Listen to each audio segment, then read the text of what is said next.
ক্ষমতাচ্যুত শেখ হাসিনার ছেলে সজীব ওয়াজেদ জয়ের বিরুদ্ধে পূর্বাঞ্চলে প্লট জালিয়াতির অভিযোগে দুদকের মামলার বিচার কাজ এরই মধ্যে শুরু হয়েছে। এছাড়া বিদেশে $300 মিলিয়ন পাচার, সিআরআইয়ের নামে অর্থ লুটের অভিযোগ সহ জয়ের একাধিক দুর্নীতির অনুসন্ধান করছে সংস্থাটি।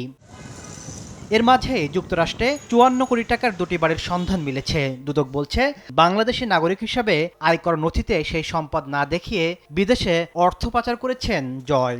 মার্কিন যুক্তরাষ্ট্রে দুটি বাড়ির তথ্য পাওয়া গেছে অনুসন্ধানকালে।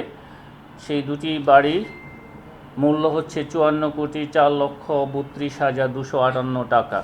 এ ঘটনায় জয়ের বিরুদ্ধে 60 কোটি টাকার অবৈধ সম্পদ এবং 57 কোটি টাকার সন্দেহজনক লেনদেনের অভিযোগে মামলা করেছে দুর্নীতি দমন কমিশন।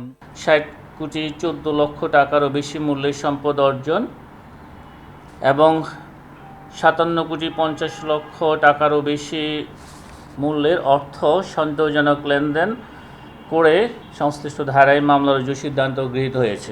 এদিন সাংবাদিক মুন্নী সাহা ও তার স্বামী কবির হোসেনের 22 কোটি টাকার অবৈধ সম্পদ মেলায় তার বিবরণী দাখিলের নোটিশ জারি করা হয়েছে।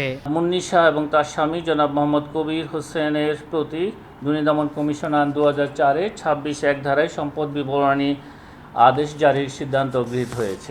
2019 সালে ভুয়া টিকিট বুকিং এবং তা বাতিল করে 4টি কোম্পানি বিমান বাংলাদেশ এয়ারলাইন্সের কাছ থেকে 100 কোটি টাকা হাতিয়ে আনার অভিযোগে অনুসন্ধান শুরু করেছে দুদক। তাসলিম তৌহিদ, সময় সংবাদ, ঢাকা।